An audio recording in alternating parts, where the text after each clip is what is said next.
Hello and welcome to Feminist Question Time, brought to you by Women's Declaration International, the leading global organization defending women's sex-based rights against the threats posed by gender identity ideology.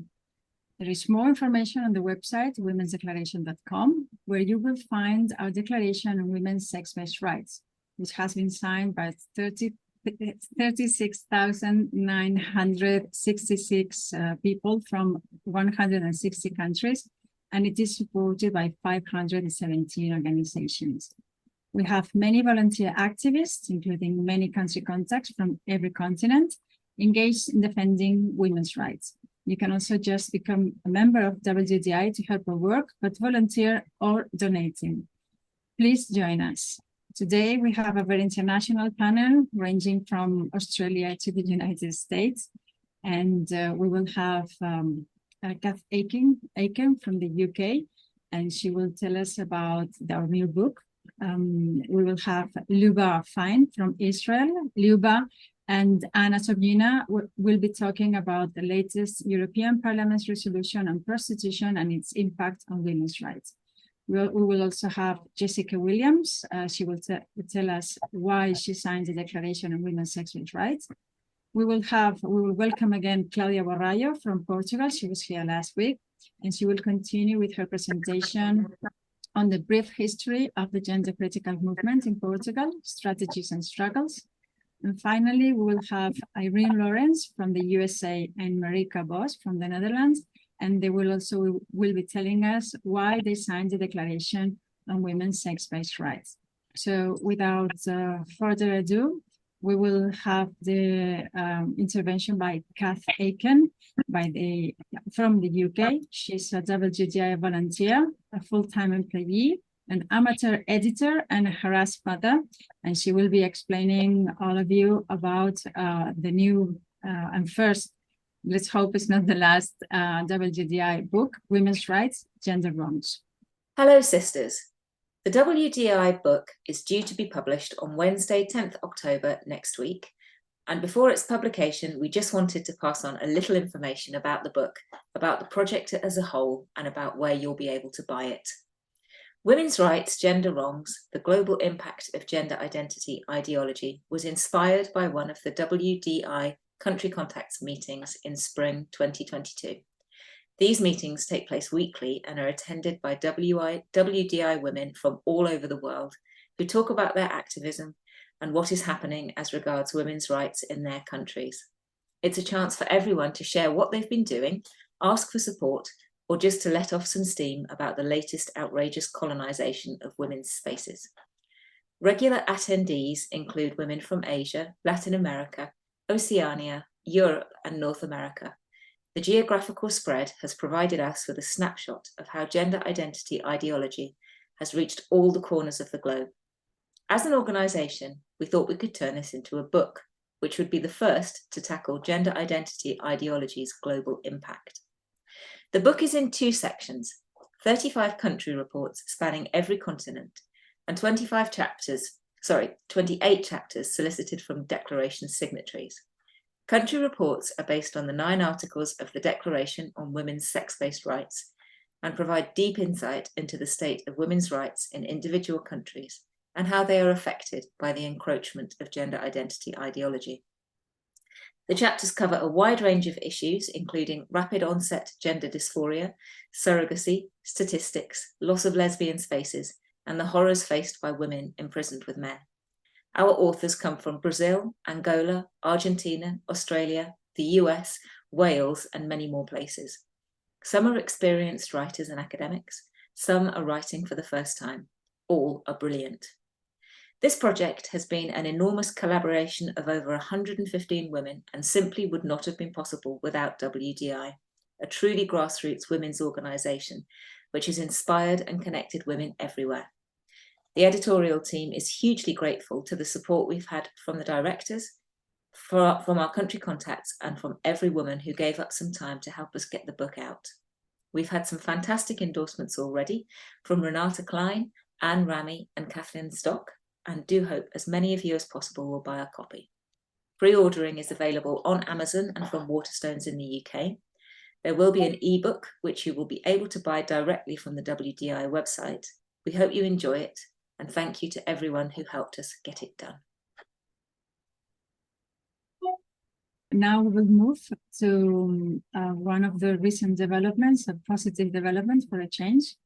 Luba, Fein and Anna Zobnina will be talking about the European Parliament's resolution on prostitution and its impact on women's rights, which is a resolution that supports granting aid to victims of the sex industry, survivors of prostitution, and holding sex buyers and pimps accountable. This will be a presentation in two parts. Luba Fein, who is a member of the Sex Trade Lead and Filia UK, she will be discussing the importance of the resolution for the global fight against the sex industry and in favor of the Nordic model for fighting prostitution. And Anna Zobnina, director of the European Network of Migrant Women, expert in male violence against women, with a specific focus on migrant and refugee women, she will be giving us an overview of the resolution, the context in which it was adopted, its meaning in the wider human rights instruments at the global, at European level. So welcome both of you, and Luba, whenever you're ready, thank you very much. My name is Luba Fein. I am a sex trade abolitionist from Israel. During the last 20 years, I have been fighting the sex trade in my country. 5 years ago, after my country finally banned the paying for sex, I enthusiastically joined the same battle globally. And I met there many amazing women who are there, including Irene Zobnina. So today, Irene Zobnina and I came here to talk about one of the recent feminist achievements in the struggle against prostitution, the European Parliament's resolution on prostitution, which supports the main principles of the Nordic model. We will explain today what the Nordic model is, why it is so crucial for Europe, and why does the European Parliament's resolution stand for. So I will explain what the Nordic model is and why do we need it so bad globally and not just in several countries. So we feminists know very well that prostitution is violent, exploitative, and extremely dangerous for vulnerable women. According to Israeli data, the users of aid services for women in prostitution have numerous mental health challenges. 25% have experienced psychiatric hospitalizations. 31% have attempted suicide, 50% suffer from post-traumatic stress disorder, and other 40% have different mental illness. Maybe Israeli data is exceptional, it is not. In groundbreaking research, Melissa Farley and her colleagues interviewed 854 people in prostitution from 9 countries, and they found out that 71% of those people were physically assaulted in prostitution, 63% were raped, and 68% had PTSD. In a study by Janice Raymond and her colleagues of prostituted women in 3 countries, they found that 30% of Filipino women, 33% of Russian women, and 77% of US women reported head injuries. This horror should be stopped, but how? Broadly speaking, there are 3 different legal models globally. Prohibitionism claims that prostitutes, women in prostitution, are harmful to the society. They either criminalize anyone involved in prostitution, especially the women, or single out the sex buyers. And this model is implemented in most parts of the US, Asia, and Africa. Another model is decriminalization or legalization.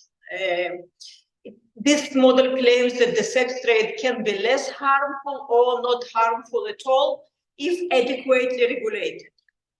This model exists in Germany, New Zealand, and some parts of Australia, as well as the Netherlands, Switzerland, and recently also Belgium. The last one is abolitionism, the Nordic model, which we support. It claims that the sex trade is inherently violent and thus should be abolished. The main principles behind the Nordic model are as following. The purchase of sex should be prohibited. Profiting from prostitution another person also should be prohibited. But women in prostitution or people in prostitution are victims who should get help to exit the sex trade. This model is enforced in 8 countries. The first was Sweden in 1999, and the last was Israel in 2020, and we hope for more. So I won't discuss prohibitionism today because it is a feminist meeting and not a single feminist supports it. No feminist believes that women in prostitution should be criminalized.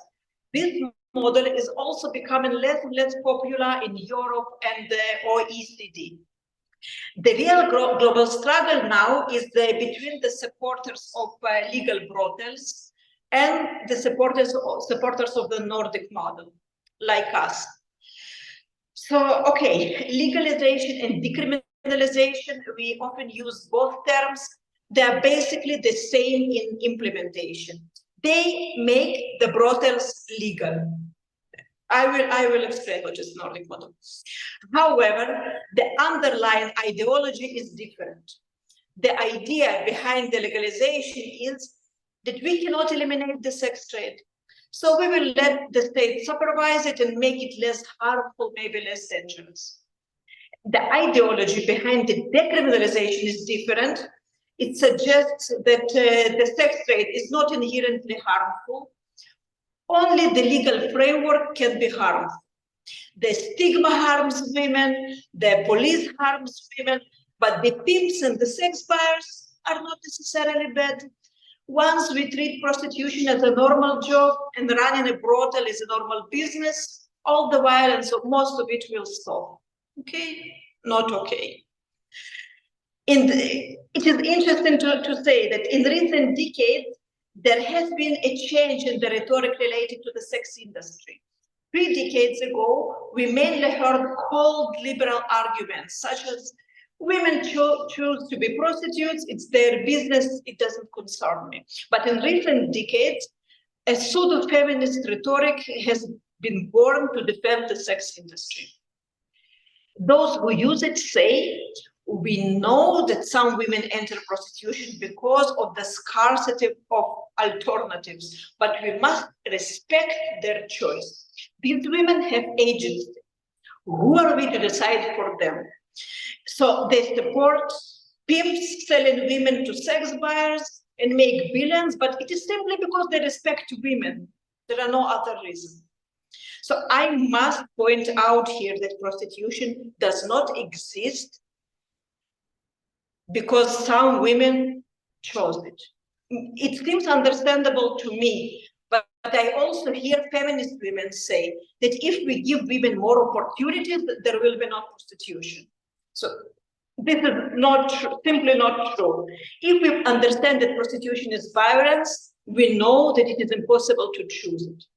But even if you pretend that prostitution is work, there is not a single industry in the world that exists because the workers want it.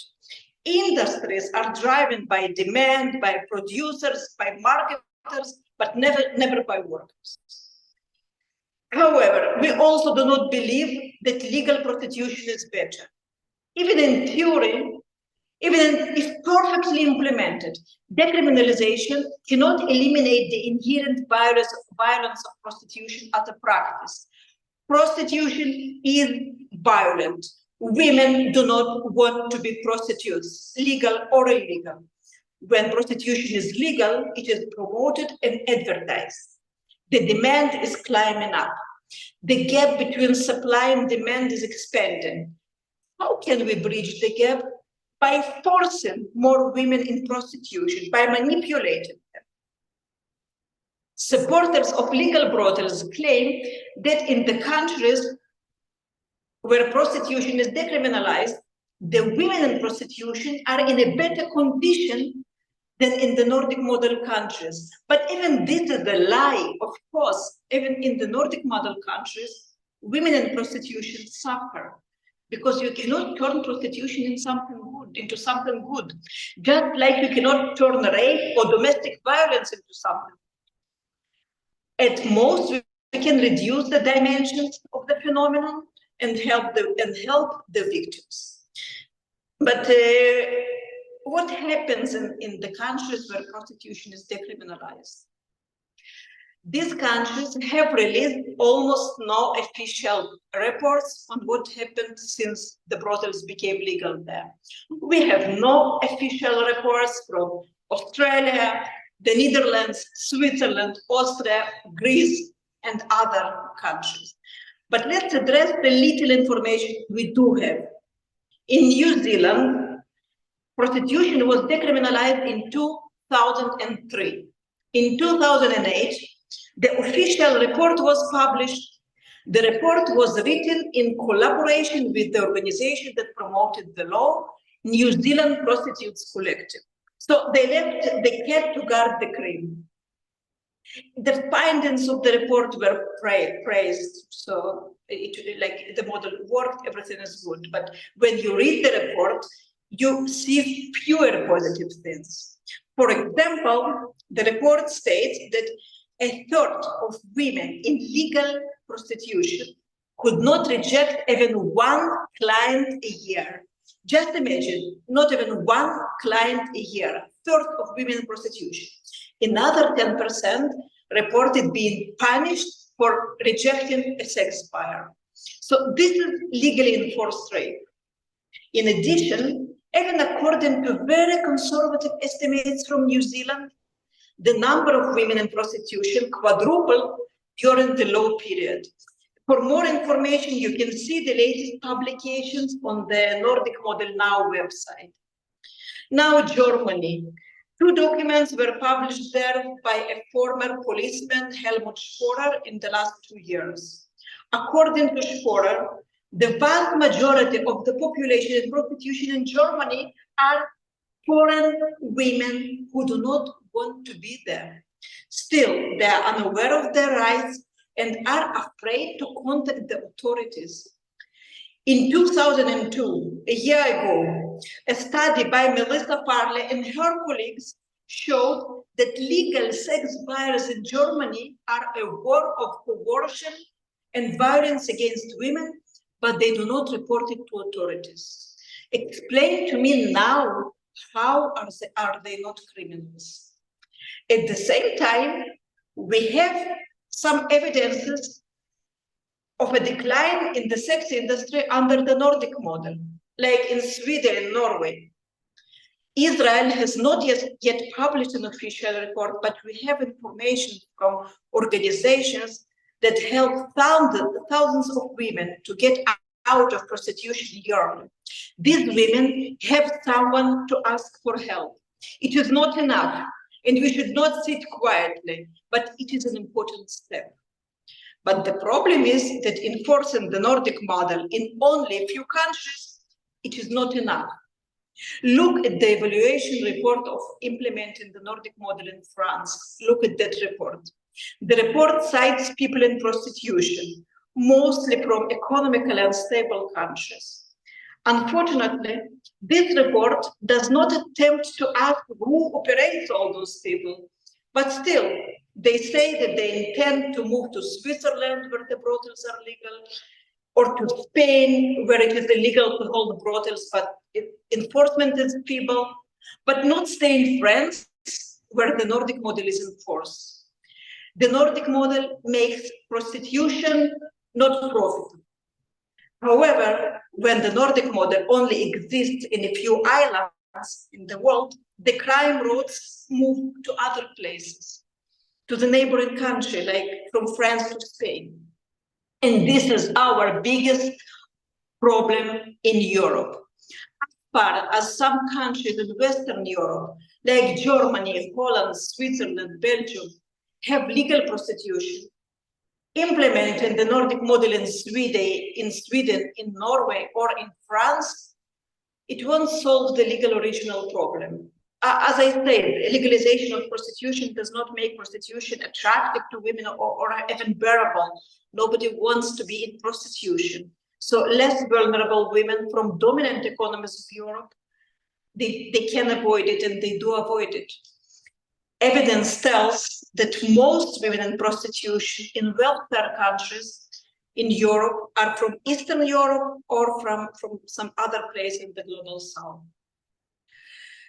Some women imagine that impoverished women choose to be prostitutes rather than cashiers in a local supermarket, but this is a lie. Most women in prostitution are trafficked, forced, and conned. Pimps who operate in dominant economies of Europe with legal prostitution target very poor Eastern European women who are vulnerable, very naive, and do not know any foreign language. They sell those women lies. Some women do not know they are going to be prostituted. Others believe that prostitution is about a lot of money, yachts, luxury hotels, brands, and charming sex buyers. Remember that many of the less stable countries in Europe are part of the European Union, and their travel within the European Union is not checked at all. In some countries, such as Germany, it is legal to exploit them in prostitution. No one monitors their situation. These women come from poverty to the brothels of dominant economies of Europe. So not only do the women not know the language of the target country, they do not know their human rights. Most are deeply ashamed of their situation and would rather die than let their family know. This leaves them with no one to ask for help. Some women who do manage to escape prostitution and return home often have post-traumatic stress disorder, depression, anxiety, alcohol and drug addiction, physical injuries, and severe dysfunction.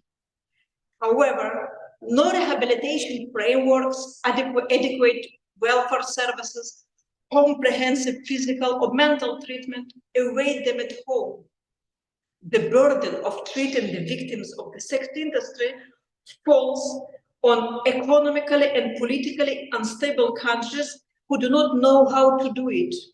And that's why we needed so bad a resolution that calls to expand the sex purchase ban and help women to exit prostitution to every country in the world, starting with Europe.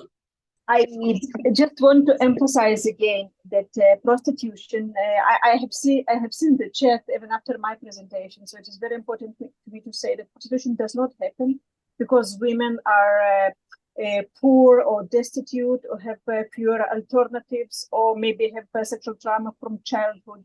It happens because there are men who want to buy women and pimps who want to profit from the sex trade. No, sex trade does not happen because some women prostitute themselves, so they initiate it.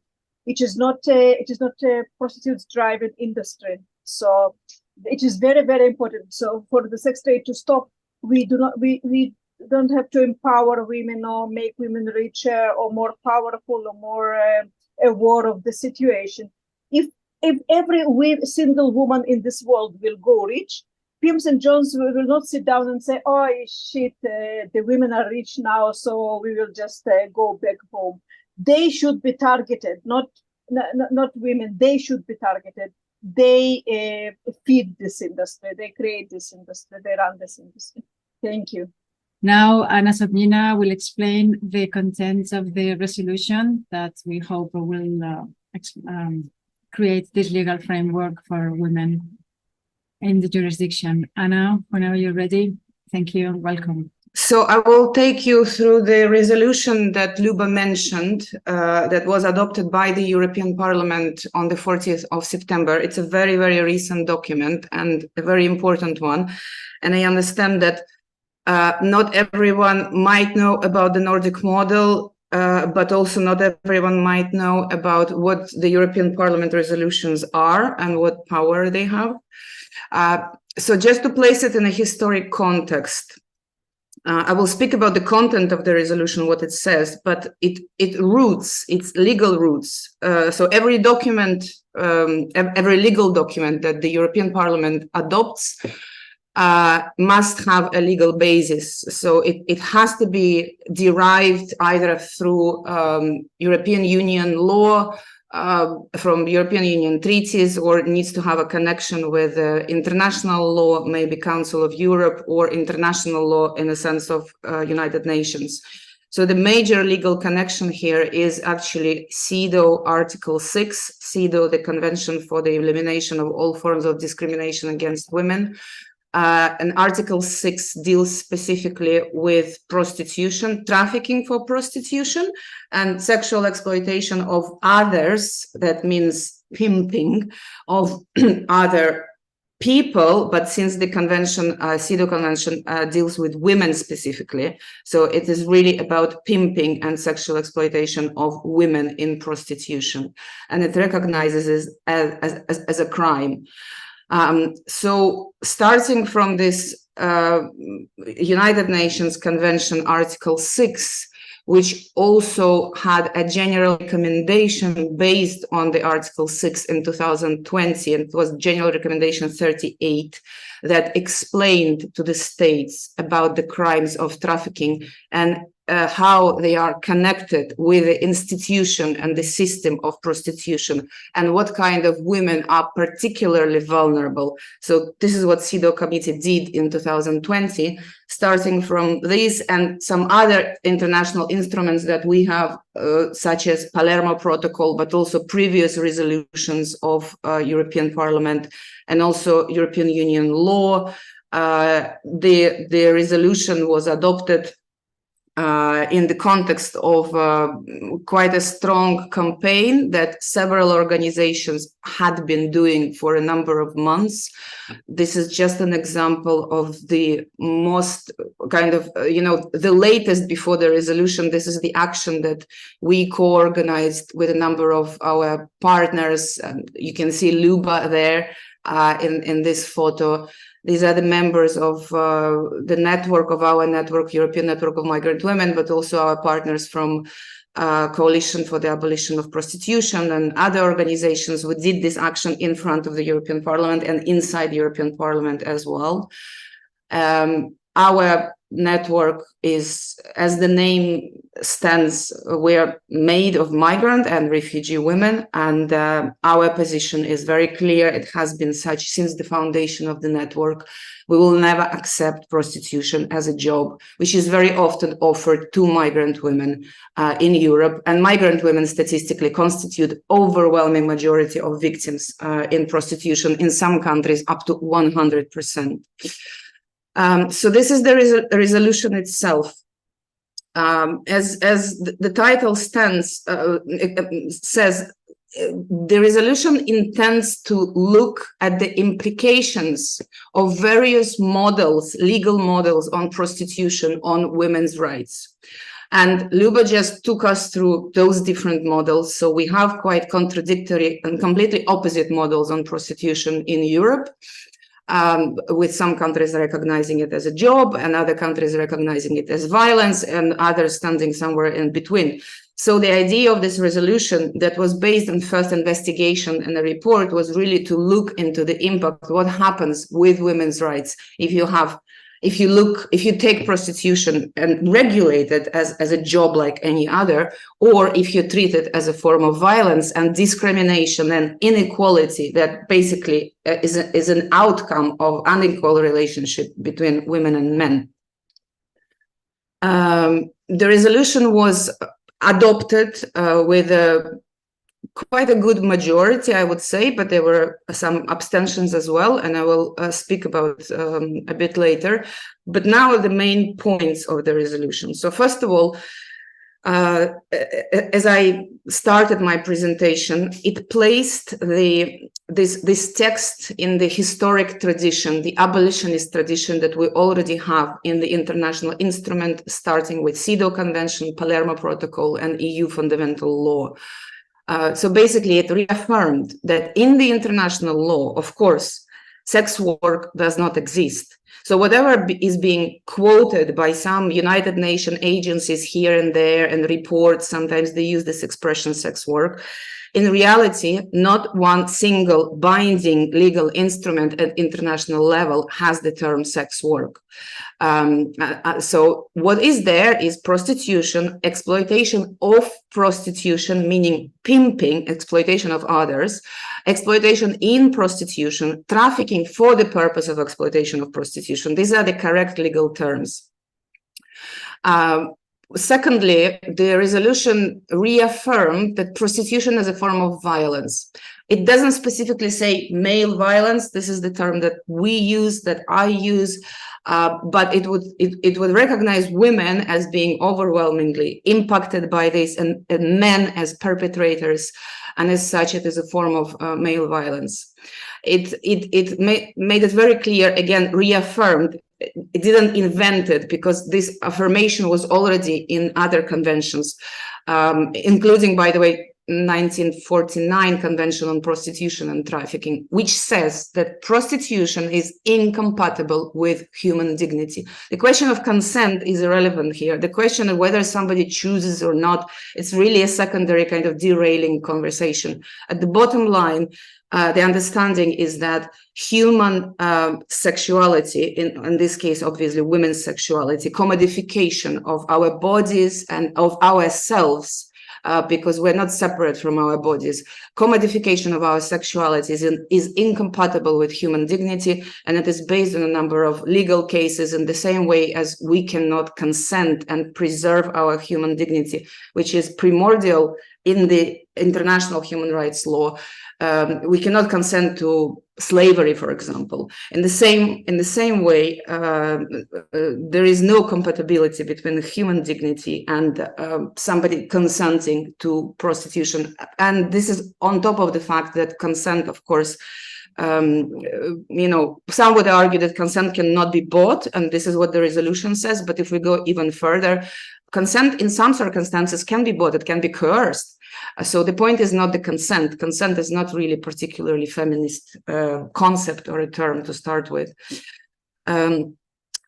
Of course, the resolution, because it looks on the impacts at the impact of prostitution on women's rights, it acknowledges that prostitution harms all women. It is not just those women who are exploited in prostitution. It is the impact on every woman and girl who, by the extension of just being women, become commodified and perceived as sexual objects by men who are the buyers. And of course, it has an impact on men who socialize themselves into understanding that every woman and every girl is for sale.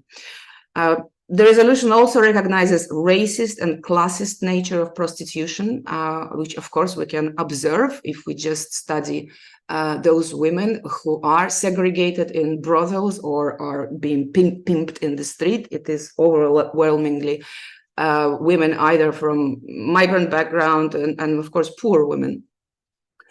It speaks specifically about statistics, and that over 70% of victims of prostitution in Europe are migrant women, and it places the responsibility where it belongs, which is extremely important. It shifts the responsibility from the victim, from the person, woman in this case, who is exploited, onto buyers and third parties who profit from prostitution, the pimps.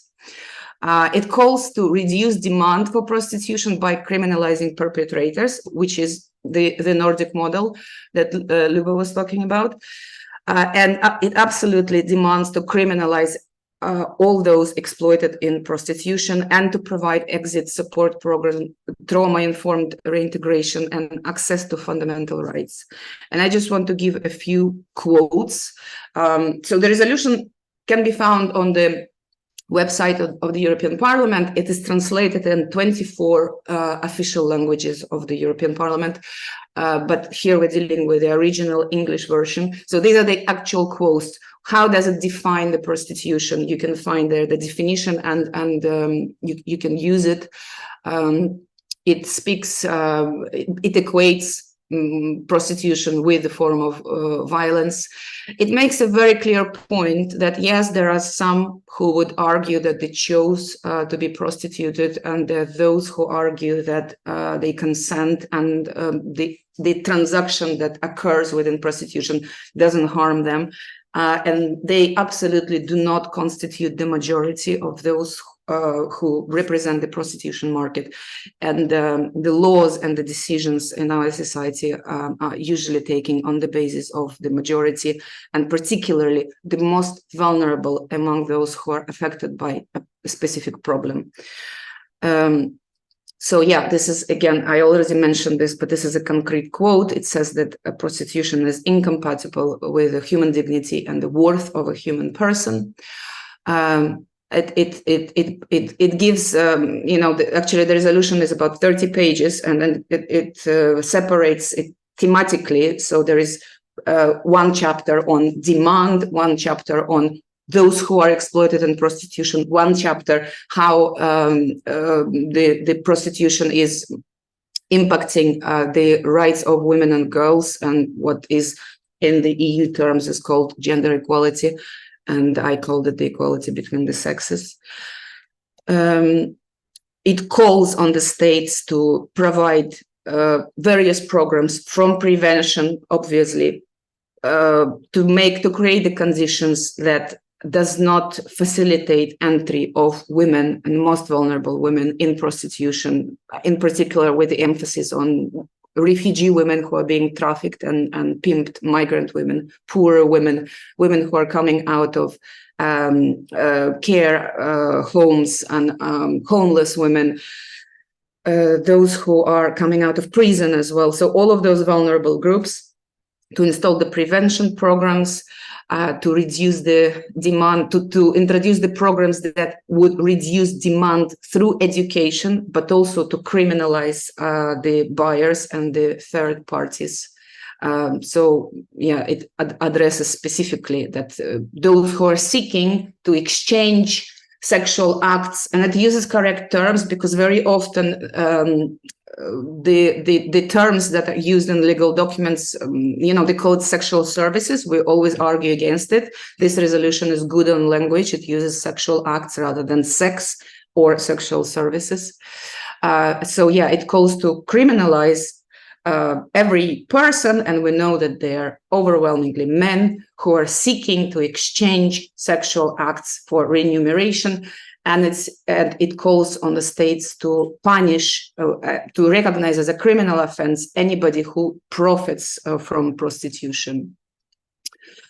It also speaks about the harmful gender stereotypes and how it impacts the perception of women more generally, even outside of prostitution.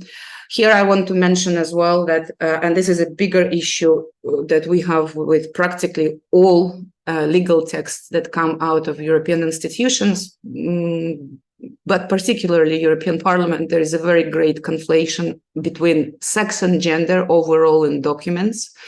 But here, for example, for some reason absolutely unknown to me, when they list the factors of vulnerability, instead of listing sex as the first one, we have here gender identity. Now, this is a very big pity. We think the resolution is extremely important. We invite everyone to use it, to read it, to promote it. And this is quite a serious drawback in this document. There are other kind of weaknesses that we discovered, and this is in translation. So, for example, some of our colleagues, when they looked at the Spanish version of the document, they saw some discrepancies in the translation. So we're now trying to initiate the conversation with the translation unit of the European Parliament to kind of encourage them to correct the translation, but it's an ongoing conversation. And here, this is something that I'd like to share, which I think could be interesting for those who are in Europe. So this is the resolution, these are the votes. So we can see this is all the European Parliament. We can see that quite a number of parliamentarians simply decided not to turn up at the vote, and I think, in my understanding, this is because it's a controversial resolution, so they don't want to be caught in controversial acts, either voting against or for it. There was quite a large number of abstentions and 175 votes against, but however, we had 234 voting for the resolution. And if we look at the composition, so what we have, and by the way, just to make it clear, it's not my analysis. I copied it from another document from the colleagues, our colleagues who made it. But we have here, so PPE, this is quite a conservative group. So European Parliament has these political families. So in your country, it may be, for example, a member of parliament may belong to the left, but somehow they might end up in another political family in the European Parliament. So this is just the European Parliament political families composition. So for example, Renew, which is quite a liberal European party. They traditionally are against, they go with the freedom of speech argument, and they would vote against any restrictions on the rights of men when it comes to male sexual behavior. And they were overwhelmingly against this resolution. Social Democrats, SNDs, overwhelmingly voted for it, and PPE, which is more conservative party, also supported the resolution. And then we had the far right parties, ECR and ID, and they voted against the resolution. Primarily, as we understand, their objection was because the resolution also speaks about sexual reproductive rights of exploited and prostitution women and their access to abortion. And purely because this was part of the resolution, they voted down the entire document. The European Parliament resolutions have no legally binding value. So this is not a law, unlike we have the directives that has to be transposed by every state within a certain deadline, and then European Commission can impose sanctions if there is a wrong transposition and so on. This is not a hard law. This is not, it's a soft law effectively, but it is an important, first of all, it's a statement. Nobody, especially at the global level, there is an argument because we have Germany and Netherlands and a few other countries who legalize prostitution. So they all often describe European Union as a kind of a pioneer in legalizing prostitution. It is simply not true, and we have two strong European Parliament statements that the direction generally the European Union wants to go is the Nordic model. Now, if it's going to happen is another question, but yeah, it's more to be used as a advocacy and lobbying tool. You can use as a quotes in documents and saying that this is the position of the European Parliament, the only democratically elected body in the European Union. I just want to make it very, very clear. Right now, where we are with European Union documents, the conflation between sex and gender is given. You will not find one single legal document that actually clearly says sex and they mean sex. Sometimes they say sex disaggregated data, and this is because it's a specific term that is also kind of embedded in other legal documents and like Eurostat works with it. So they can't get rid of it. They wouldn't say gender disaggregated data, but that's about it. The rest, whenever they mean sex, they say gender and they write it in legal documents. And then on top of this, when they mean gender, they can as well mean gender identity and whatever they want. So we are trying to, we're not legal, we don't have legal power, we're NGOs, civil society, so we're always trying to use the correct terms. But I think something to think about at the level of the European Union is to question the lawmaking bodies as to legitimacy of their using gender when they actually mean sex, because in the EU founding treaties, there is only sex, there is no gender. So we still have this, and they're trying to amend the treaties, but there is still sex and we can refer to it. Now we're moving on to our next speaker, Jessica Williams from Australia. and she's going to tell us why she signed the Declaration on Women's Sex-Based Rights. Welcome, Jessica, and the floor is yours. At the core of the Declaration is the fact that the rights of women and girls are centered around the material reality of our natal sex, our sex which can never be changed. Members of the male sex, that is, men and boys, cannot physically or spiritually become members of the female sex. With or without the enforced new religion of gender identity, women and girls need special legislative provisions and legal protections based on our sex. But gender identity encroaching our rights through legislation is certainly making things a lot worse for women and girls. And so the articles of the Declaration each cover important areas of our rights, which mean a lot to me on the political and personal levels. These are important sex-based rights, which are constantly being undermined, overlooked, breached, and ignored. In my opinion, some of the most disturbing examples of this intrusion into our sex-based statuses and rights are shown in the attacks on motherhood we're seeing across the world. Here in Australia, we have men making headlines for getting babies to latch onto their nipples so they can indulge their own fantasies by excreting an untested prescription cocktail into the body of a baby. I wholly believe this is sexual assault of babies by deviant men. All the while, breastfeeding women are still being humiliated and discriminated against in Australia. The Australian Breastfeeding Association has abandoned mothers and their babies by advocating and facilitating this.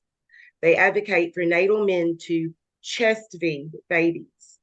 They've also harassed and cut off volunteers and staff that resist this attack on the female-only status of motherhood.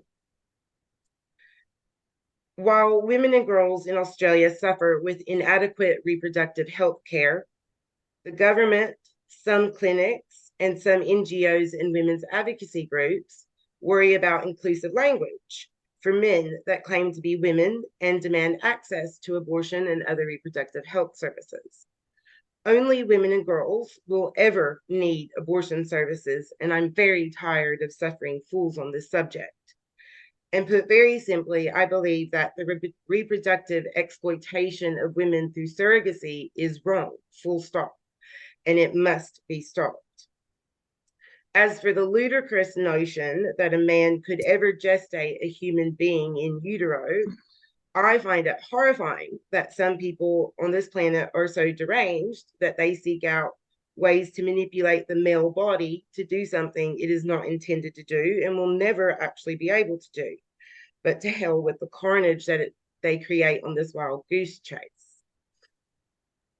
There are far too many examples of women and girls being punished and discriminated against for expressing opinions about and against gender identity.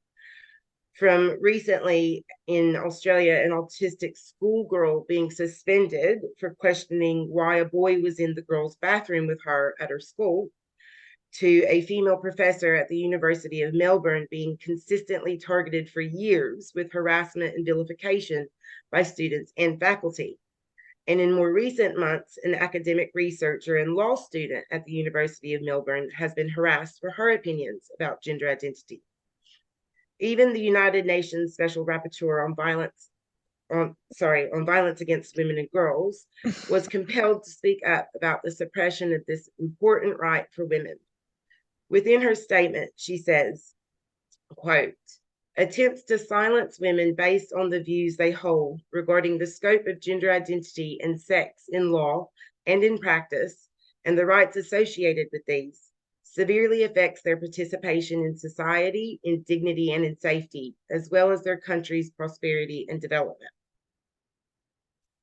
Many women in Australia face dangers in their own homes. We know a lot about this as a community. And now we are also experiencing violence in the public, often in broad daylight, over our gender critical views. A woman was left disabled after being assaulted at a pub by a man that pretends to be a woman. A group of women, including myself, were followed, set upon and attacked, harassed and slandered by extremists from the trans lobby simply because we attended a University of Melbourne event about what our public institutions can learn from UK's Stonewall controversy, and we were assumed to be TERFs. Women need police protection to gather for public demonstrations, and in the year 2023, lesbians cannot gather at public events as lesbians only. The Lesbian Action Group in Victoria is currently taking on the Australian Human Rights Commission to hold what they're calling female-born lesbian-only public events. An exemption application was made to rightfully exclude all men and heterosexual women from their events. The AHRC just handed down its preliminary decision to not approve the exemption application from the Lesbian Action Group. Hundreds of Australian women and many men have sent in thousands of submissions and letters with impeccable and comprehensive resources to hundreds of consultations and surveys pertaining to matters of our sex-based rights and child safeguarding. We have spent countless hours ensuring all levels of government and members of every political party are informed about this erosion of our rights, only for it all to be ignored. While the ability to engage with consultations and the like is a level of political participation, when your words, experiences, and research are completely ignored every time, it begins to feel futile. Even when our submissions have been the clear majority, they have still been wholly ignored. Some Australian women have essentially been blacklisted and barred from engaging with their local members for parliament. Is this done in response to credible threats for safety? Of course not. They just have political opinions that are considered gender critical that they want representation on. As for fair participation in sport, per my research, which is quite a bit, every single Australian sporting body has embedded pathways within their policies and regulations for natal men to be considered natal women and for those men to compete as and against women. This is every single Australian sporting body, and this is on the grassroots and elite levels. Finally, Australia has a horrible record when it comes to violence against women and girls and against women and their children. For example, state police have a history of mishandling sexual assault reports. 15 women per day are hospitalized for injuries related to domestic violence.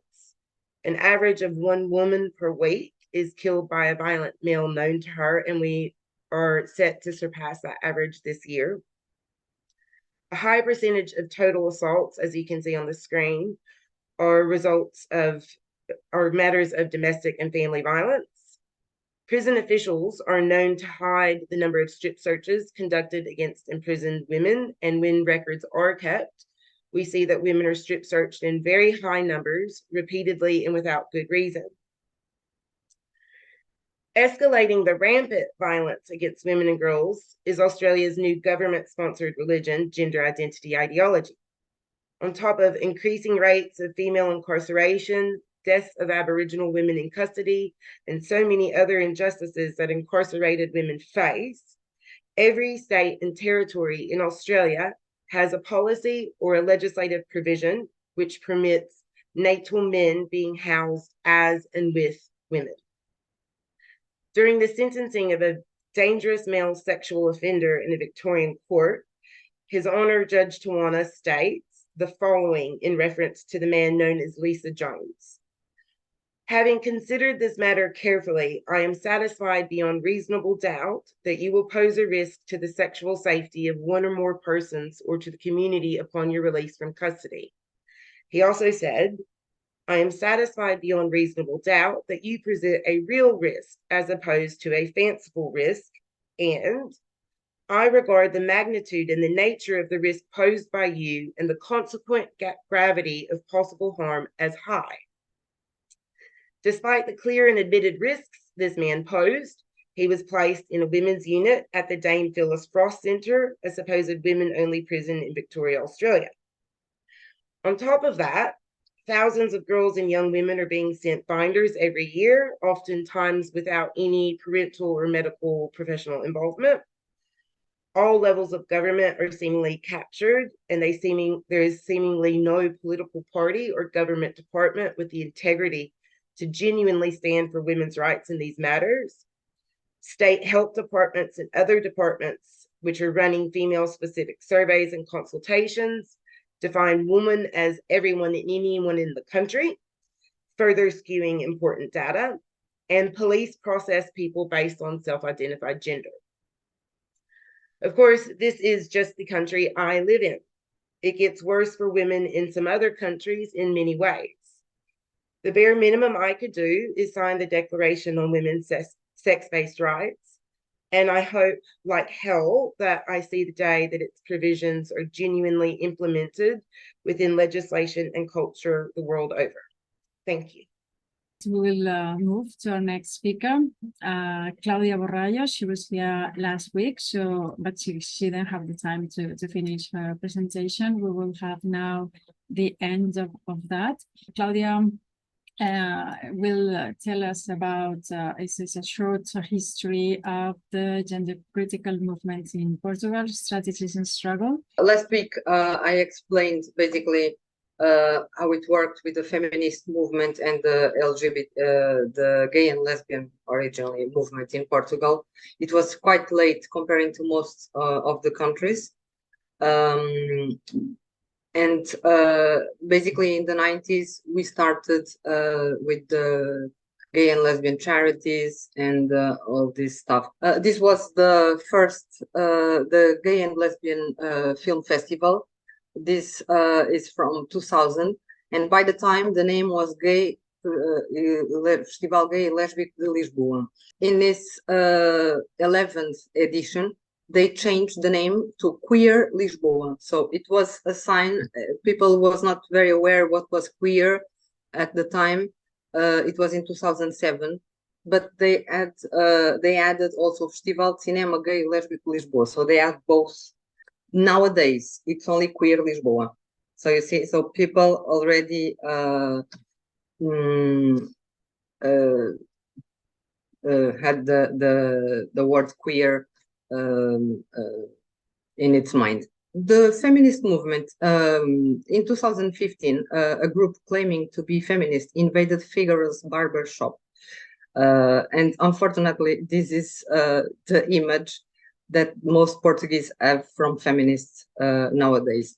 The few radical feminist groups that appeared later were very small and they didn't last much. In 2022, Fox, there is a typo here, it's Fox Life TV channel, not Fix, and ILGA Portugal promoted a massive campaign called ABC LGBTQI+, and it was massive. There was a massive discussion in Portuguese society. Many public figures start writing about these issues, some of them supporting the initiative, others pointing out things like the changing of the definitions, replacing the word sex by gender. Things are happening very fast in Portugal. This year, it's being huge in events. In the beginning of the year, in 2003, a group of trans activists orchestrated an action in the São Luís Theatre in Lisbon during a play adapted from Pedro Almodóvar's Todo sobre mi madre. A person claiming to be a trans woman invaded the stage and ordered the actor playing a trans woman to leave the stage. It was a huge thing in Portugal. On the next day, the theater apologized and hired a trans woman for the role. Most Portuguese and also gay people didn't subscribe this action, but it resulted in many people talking about trans fake, what was trans fake, and all this. let me add something here. They use these kind of words like they claim that they are for inclusion, intersectionality, interculturality, anti-fascist, anti-racism, anti-capitalism, suggesting that if you oppose to their narratives, you might be all the opposite. So you might be a fascist, a racist, a capitalist. And we need to be aware that in Portugal, we lived a right-wing dictatorship almost during 50 years. So people are somehow led to believe that the left are the good-hearted people and the right-wing voters are the fascists. This is a very interesting way to analyze what is going on. It's important to tell that in 2002, last year, I created Gender Critical Lesbians. We are now almost 800 members. We have very diverse members. Our ages are very balanced. We have like 20% of each ages. I was also starting to look for Portuguese allies, gender critical people. And we managed also this year to found the first gender critical Portuguese group. Almost at the same time, another group was created. We didn't know about each other, but we sometimes cooperate.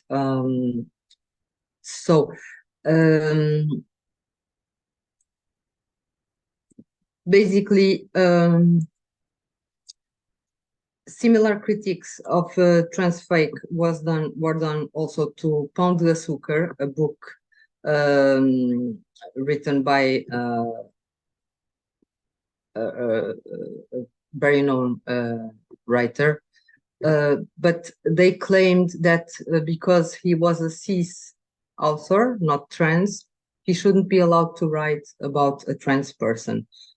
In April, it's important to know also, our government passed a law allowing school kids to change their names and gender in schools. What made society massively signed a petition based on the worries that girls would lose their privacy and safety in places like school bathrooms, changing rooms. This petition was supposed to be discussed in the parliament last month in September, but we didn't hear about it, so probably it was postponed. In our groups, in our gender critical groups in Portugal, we invite the maximum of people who are against this ideology. And we have people from most different political parties. We have gay people, we have conservative heterosexuals, Christians, and it's interesting because most of the persons there are aimed, have this aim of helping to design peaceful and creative ideas to join efforts in order not to commit the same mistakes we can observe abroad. Because the fact that things happen in Portugal a bit later, the good ones and the bad ones, it gives us some time to think about stuff and somehow be prepared. For instance, these groups, people of these groups, they prepared some things like the Principles Declaration. It was made by independent mothers, not connected to any association or political parties. So they created this document, and also was created the parental PIN. It was promoted by an association, a conservative family association. And these are two examples of the efforts of two different groups who had similar ideas to avoid children to be brainwashed by the educação para a cidadania, like citizenship, which is most of it about gender ideology. So it allows parents to claim that they don't allow their children to be exposed to these damaging ideas in these classes. This is a story hour event in May 2003 in FNAC Chiado. It was empty. Nobody came. So it means somehow the Portuguese are aware, and they don't subscribe to this story hour events. Other events, the group who create these events, they promoted other ones with the local entities sponsorship, but it doesn't seem to be very successful anyway amongst Portuguese parents. However, people, undecided people, can start going to these events with their kids in an attempt to look more progressive or inclusive, and we know the words they use to promote this. So this is an example. In 2003 Gay Pride March in June, anarchist groups joined the event. They were very welcome in the event. And one of the participants of this year's march wrote in a group, "I felt insecure about the actions of this queer group portrayed in these photographs, as some of its members openly assumed a gang stance when they hooded themselves during the Lisbon 2003 March and graffitied several windows." The fashion, I forgot again. It says, "Somos dissident, we are dissidents, social war imminent." So things are changing very, very fast in Portugal. Yes, this is the Antifa, the anarchists, Antifa. I don't know if there is a distinction. Also this year, after the Gay Pride March, there was the first intersectional meeting of trans and non-binary people here in Lisbon.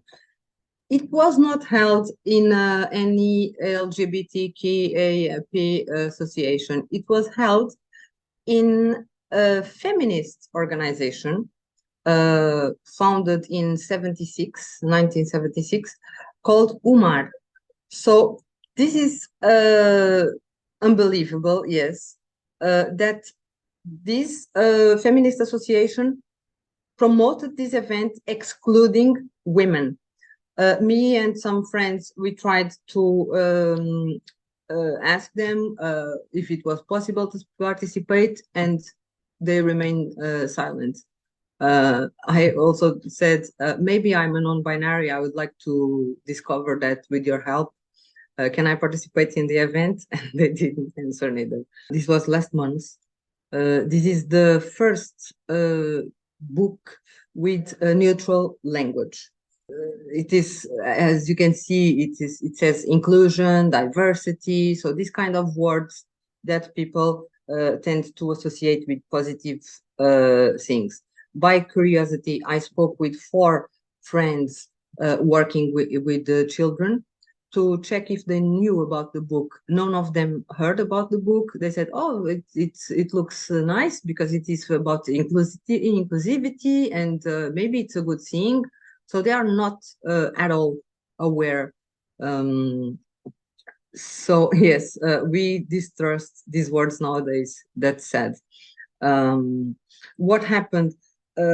So our idea, there was 2 groups. Our idea was to interact with them by the end of the presentation and make questions about the book and the gender ideology. But unfortunately, there was an extremist, a bit more extremist group who suddenly, that's the video. Unfortunately, that's what passed in the social in the media. that some people interrupted the event when one of the presenters said, "We cannot leave children alone." So the guy immediately came up and, "You have to leave children alone." And there was this discussion, one with the megaphone, one with the microphone. So this was not a very healthy thing, and it gives a bad image about the gender critical movement. So this was just some examples. So it talks about a kid called Maria Miguel. When feels Maria, he does ballet. When he's feeling Miguel, he plays football. It's not very progressive. Yesterday, for the first time, we had a trans person competing in the event. In 2025, we will have Europride. We will move now to Irene Lawrence from the USA. She serves as a board member for WDI USA, as well as the program coordinator for WDI USA's Nonviolent Direct Actions. Irene has a Master of Public Policy from Duke University, and in her day job, she works with state governments and advocates for the formerly incarcerated population. Because of her background in justice reform, her biggest concern is for the rights of incarcerated women. So welcome, Irene. The floor is yours. Thank you very much. Long before I was familiar with the concept of gender identity, I struggled for many years with unease in what I would now call liberal feminism. By this, I mean the type of feminism that either praises or blames individual women for their choices in a given situation, with no structural analysis of the options that she was given, or even claiming that she prefers her oppressed state. Growing up as a millennial, though I was never explicitly told there were things I couldn't do as a female, it was clear to me that women were not given the same permission as men to have full humanity. I frequently saw individual women's mistakes used against all women to dismiss the whole premise of patriarchy. As a case in point, just last week, while discussing with a male relative the rampant sexual violence within the Catholic Church, his response was that there were some nuns who took advantage of children too. I kid you not. This framing always left me feeling helpless to describe the world I experienced, one in which I have many privileges and yet also don't feel safe in many spaces. When I first started hearing some of my favorite feminist podcasters discussing gender identity, and how quickly the seemingly innocuous idea of preferred pronouns devolved into men being allowed in women's prisons, I almost immediately realized that I was one of those dreaded TERFs. They were making so much sense. I quickly discovered that the smallest push against the logic of gender identity would lead to a cascade of personal and professional challenges. After posting about this issue once with great discretion on social media, even friends who knew my character quickly turned on me. And as someone working alongside many criminal justice reform advocates in North Carolina, it feels almost impossible to bring up this issue in a professional context. Especially in the context of justice reform, being anti-racist is seen as being incompatible with fighting for women's rights, because any push to hold men accountable for their harm is seen as complicity with the carceral state, which disproportionately incarcerates men of color. As I'm usually one of the only white women in these situations, it's a difficult context in which to speak up. My primary concern, however, in my work life is and has always been for incarcerated women. About the same time I began to realize how taboo it was to speak about women's sex-based rights, I found WDI and read and signed the Declaration. The Declaration seemed like it was full of points that were so obvious they shouldn't need to be stated. Doesn't everyone already know that mothers are female? How could it be controversial that we need to eliminate violence against women? Seeing the cohesion of the Declaration made me more committed to understanding the radical feminist lens, which was the only analysis that seemed to have been right about gender identity all along. Indeed, as more and more groups of people who are not necessarily radical feminists are waking up to the dangers of gender identity, the importance of WDI's grounding in radical feminism becomes ever more apparent to me. Armed with radical feminism's analysis for understanding females' unique needs and how and why gender strips us of our rights, we can be more effective advocates on a myriad of women's issues. By not wasting time pandering to men who always need to be reminded of how patriarchy harms them too, radical feminism gives us the space to start to truly imagine what a better world for women and girls would look like. This all-female intellectual space that WDI provides has been life-changing for me. By politicizing personal situations, I've learned to critique both myself and the world without wallowing in self-blame or anger at an individual woman's behavior. By viewing feminism as a continuous push for greater sovereignty for females, rather than a series of disjointed waves, I've learned to feel a sense of connection with prior generations of radical feminists whose struggles gave me all the freedoms I value in my life. In uniting with women a generation or two older, I've gained greater respect for the fights for women and girls that were won in my lifetime, and have lost all fear of becoming older myself. Despite being risk averse and not naturally confrontational, I am also not one to do things halfway. Once I became a radical feminist, the principles and strategies of nonviolent direct action immediately clicked for me, especially as I learned how viciously the most compelling voices trying to speak against gender identity had been silenced. I have been inspired by the courage of women from WDI and Wolf who are willing to directly confront men who want to harm us as we speak about our rights. Watching them has made me realize that I'm capable of this courage too, and deciding that I'm willing to take significant risks to protect these rights has been a deeply empowering experience. Not being inclined to self-advocacy either, I had to unlearn many fears to start speaking up for women's rights. I was accustomed to being well-liked, that is, until I developed enough self-respect to prioritize speaking truthfully over protecting the feelings of others. But now that I'm here, I can't go back. The paradigm shift has been so fast and so complete, I truly don't know how I made sense of the world before I found radical feminism or WDI. I'm grateful for the opportunity to organize women to speak publicly on our rights through NVDA, and for all those at WDI pushing to advance the Declaration's goals. Thank you. So we're moving on to our next speaker, Marieke Pmt Bos. She's a feminist lesbian from the Netherlands, and she's here to tell us why she signed the Declaration on Women's Sex-Based Rights. It was a no-brainer for me. I got drawn into this gender war, let's call it, I think about 11 or 12 years ago on Pinterest.